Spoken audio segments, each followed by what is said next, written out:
on their heels. Am I right? But Skip, you make it seem like when they scored 7-0 that Tom Brady was no longer going to get the football. Okay, but right away it was clear they couldn't run the ball at all. Tom Brady again was their leading rusher with 14 yards rushing. He the GOAT. Yeah. Well, I know that was pretty goatish. I thought. I couldn't tell. Oh, really? Huh?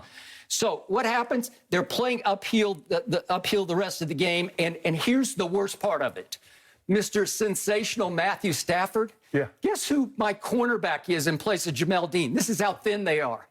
It's a young man by the name of D. Delaney, who played at the Citadel, went undrafted, is now on his 5th NFL team, sat out all last year because nobody wanted him. He's played in 3 career games, and he winds up in the first quarter of the Bucs' biggest game of the whole year, playing one-on-one with Cooper Kupp. Guess what Cooper Kupp is doing so far this year? Oh, he leads the NFL in yards and catches and touchdown catches. That's pretty good, right? Yeah.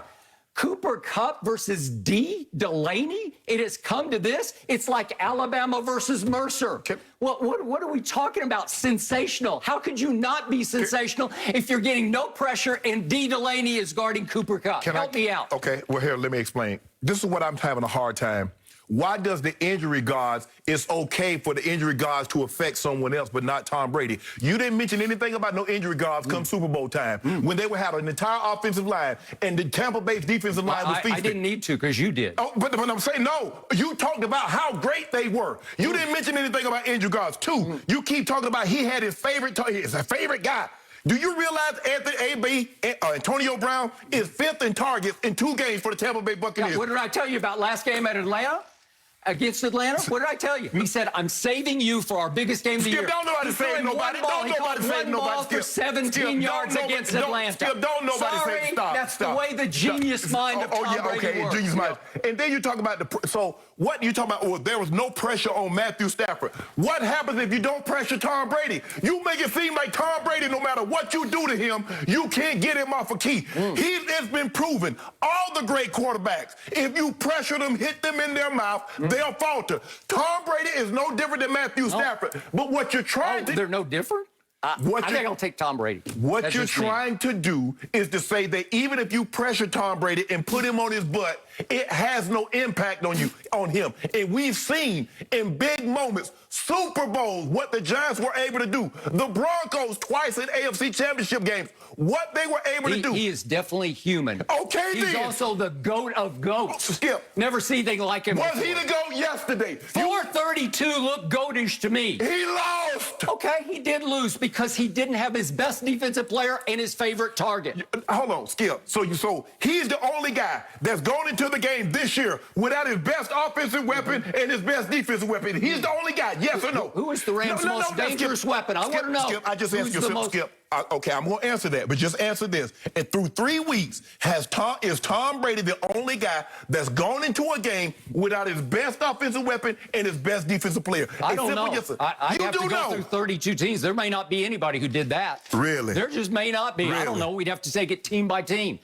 Most valuable defensive player. It's not close. It's JPP. What happened to Shaq Barrett yesterday? He was lost because he didn't have his I thought Devin White was their best defensive player. Well, help me out. Why didn't they blitz at all? They did. Sonny Michel met him in the A-gap. He hit the quarterback one time the whole game, and they didn't blitz much at all. They might have blitzed 5%. Wow, Skip. Todd Bowles, you got to go after Matt Stafford. Yes. Skip. You just said, okay, you got a guy that's an undrafted free agent from the Citadel. You down to your 3rd and 4th corners. Why would you blitz and put them on an island if you don't have guys to stand up on the back end? It's all about pressure. You have to get pressure. You know it. Well, who's going to hold up on the back end? Well, who is going to hold up if you let him stand back there and pat the football? Who's going to hold up? So you want a slow death or a quick death? Okay. Well, I'll take a quick death. After a while, I'm going to say I'm going after him because it's not working the other way. Was it? No. Was it working? No. But Skip, if you think about look at them this year. Have they really been able to generate pressure? It's amazing how they look. JPP? Yeah, it's amazing how they look when Bakhtiari was out and they had to shuffle the line. It's amazing how they look against Kansas City when Kansas City was down 3 offensive linemen and they got 3 backups in and had to shuffle their offensive line. But when the Rams got a solid offensive line, how did they look? How did they look against the Cowboys? How did they look? I keep telling you, that back end. So are you now saying the Rams are the Super Bowl favorite? I want to know. Skip. We'll get a chance. We're going to talk about that a little later. I told you. I said, Skip, their back end can be had.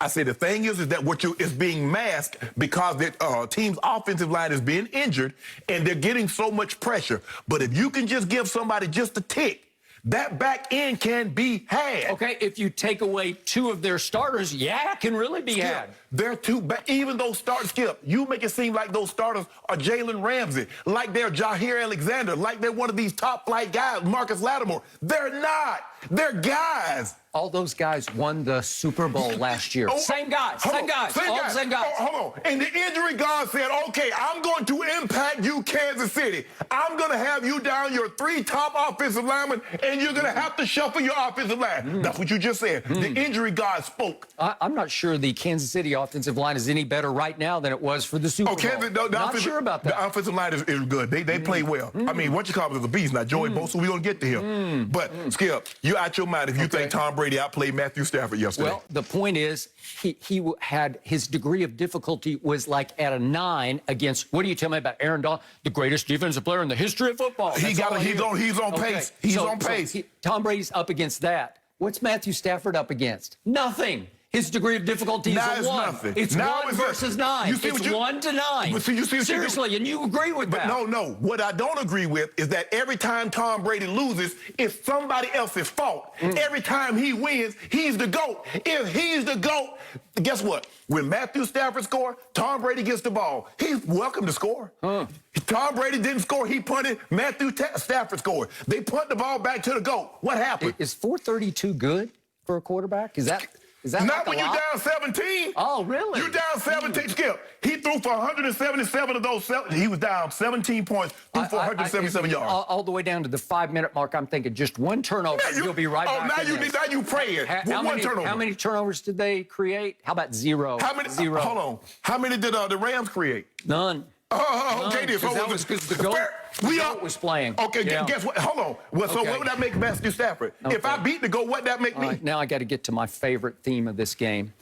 The new high school Harry coach to me is Sean McVay. What got into him yesterday? I love it. Because guess what? I think the Rams won the Super Bowl. Yes. In fact, they won the Super Bowl by halftime yesterday. What did he do? Could we see him? What did he do? Coming off the field, this is, first of all, he's laughing. This is after the first touchdown pass. I told you. This is 14-7 is when it was. He's over there laughing with Matthew Stafford and believing. No, that's what I'm talking about. Come on, give me some. Give me some. That's what I'm talking about. Give me that. Give me that. You some. Whoa! Take off. How about some fake rah-rah? Fake rah-rah. Give me some more of it. I want to see it. I want to see it. I want to take off. Have you ever seen him do that before? Yes, I see him do it all the time. Where's D. Jackson? He did. Where's the one with him with D. Jack? Yeah. You got that one? You know what he's thinking? That's my guy. That's my guy. Yeah. Keep going, please. You can join your coach. You can join your coach. Just please join your coach. High school Harry McVay. I love this. And trust me, the Buccaneers took note. It was amateurish. It was high schoolish. And he is showing off hot dogging for the crowd that it does include Magic and LeBron and Dr. Dre. Oh, Dr. Dre in the house. No, we got them all. And it's Sean McVay acting completely out of character. Why are you worried about what we do on our sideline? He will pay for that. Why are you worried about what we do on our sideline? Here's what the golden rule is in professional football. He who laughs last laughs best. Golden rule is when I play you, I put foots in you. And then I get to do whatever I want to do. I want you to remember I said this. I want this on tape for posterity. What happens to the Buccaneers every year with Tom Brady, or the Patriots with Tom Brady? What happened? What happened?